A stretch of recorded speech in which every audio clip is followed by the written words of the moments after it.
Ya, oke, assalamualaikum warahmatullahi wabarakatuh. Selamat pagi dan salam sejahtera bagi kita semua.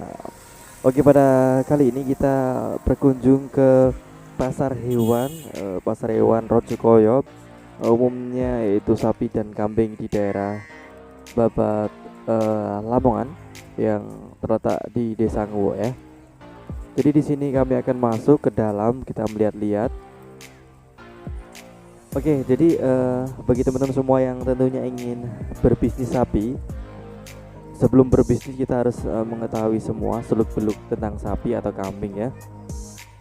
Di antaranya kita harus memilih atau mencari bibit yang unggul atau yang baik. Jadi eh, salah satu trik sukses bisnis pengembukan ternak sebagaimana dilakukan para pengusaha sapi yang sukses adalah dia harus membeli bibit yang unggul dengan biaya yang murah di waktu yang tepat dan dilanjutkan dengan pemberian pakan yang tepat. Itulah tips yang pentingnya. Selanjutnya, bibit sapi yang bagus harus punya ciri fisik tubuh yang bagus. Bentuk fisik bed atau bakalan sapi yang Anda pilih haruslah menggambarkan ciri sapi yang cepat gemuk seperti berikut.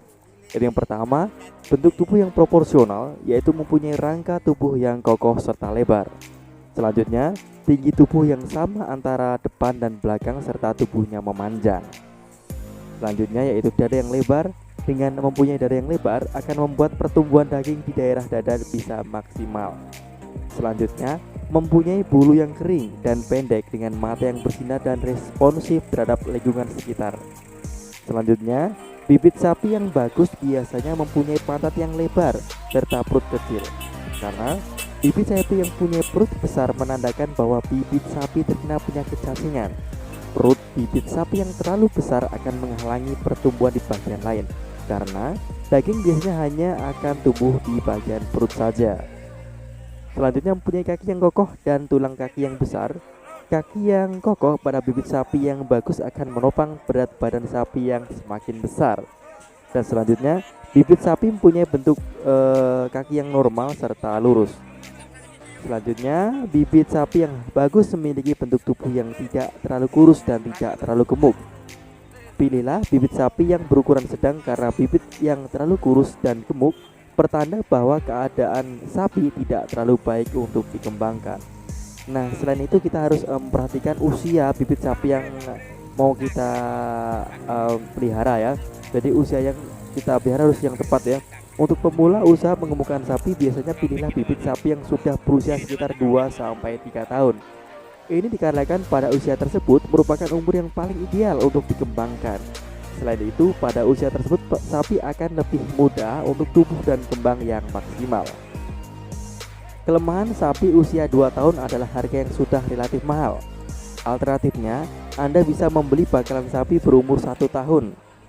Pastikan pedet atau anak sapi yang dibeli sudah makan rumput. Membeli susu bakalan sapi yang masih minum susu sangat beresiko, bisa mengganggu tumbuh kembang sapi tersebut. Umur 1 tahun memerlukan perhatian khusus, Anda harus memperhatikan tumbuh kembangnya.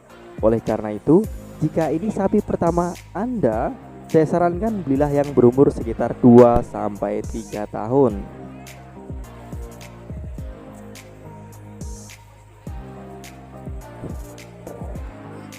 Oke, selanjutnya adalah jadi jenis bibit yang unggul kita harus pilih ya. Pastikan Anda memilih atau membeli bibit yang sesuai keinginan Anda. Ada banyak sapi unggul ya. Jika belum paham, saya rekomendasikan Anda untuk bertanya ke peternak senior atau peternak yang sudah melanglang buana ke dunia persapian atau perkambingan ya, bukan ke belantik alias makelar. Jika Anda akan membeli sapi Brahman, maka tidak perlu membeli sapi ongole. Jika Anda punya dana lebih bisa membeli sapi Limousin, dan jika ingin sapi tidak diikat bisa membeli sapi bakalan, yaitu sapi Bali. Selanjutnya, bibit kurus itu bukan berarti sapi jelek lah ya. Tahukah Anda teman-teman semuanya, bibit sapi yang diekspor dari Australia biasanya kurus-kurus. Sebagaimana berita lama yang diunggah detik.com, Indonesia masih banyak mengimpor bakalan sapi dari negeri kanguru tersebut. Penyebab sapi kurus di sana karena kondisi medan yang kurang bagus dan pakannya kurang. Meski demikian, menyediakan sapi kurus adalah bisnis menjanjikan di Australia. Jadi kalau kita mau ikutin di tren sana juga bisa. Jadi kita membeli sapi di sini yang kurus-kurus, cuman kita berpedoman pada yang di awal tadi, yaitu dada harus rata, ramping, terus untuk tubuh sapi yang panjang, itu yang kita utamakan. Kalau masalah kurus gemuknya nanti bisa kita gemukkan sendiri ya. Selanjutnya tipsnya adalah kapan kita membeli sapi yang bagus atau bibit yang bagus, yaitu waktu yang tepat itu adalah saat tahun ajaran baru atau Idul Fitri. Jadi peternak biasanya perlu uang sehingga menjual dengan harga yang murah. Nah, di saat itu kita harus masuk untuk membeli sapi-sapi tersebut. Seperti itu. Nah, kapan waktu yang tepat untuk menjual yang sapi yang tepat atau kambing yang tepat adalah saat menjelang Idul Adha atau saat Idul Adha tersebut. Jadi biasanya harganya bisa menanjak atau meroket tajam gitu. Itu keuntungan yang bisa kita peroleh. Ya, sekian untuk tips-tipsnya kali ini. Mari kita lanjut jalan-jalan, kita lihat ke kanan ke kiri, siapa tahu kita menemukan sapi dan kambing yang cocok yang sesuai kita inginkan. Terima kasih. Oke teman-teman, dilanjutkan. Kalau tadi tentang sapi, sekarang kita ke kambing ya. Jadi ciri-ciri calon induk kambing yang baik itu atau yang bagus itu yang pertama, calon induk tampak bersemangat, biasanya aktif, bergerak, kepala selalu tegak, mata percaya, pertumbuhan bagus, rambut dan bulunya mengkilap. Yang kedua, ukuran badan besar tetapi tidak gemuk. Jadi badannya besar tapi tidak gemuk ya.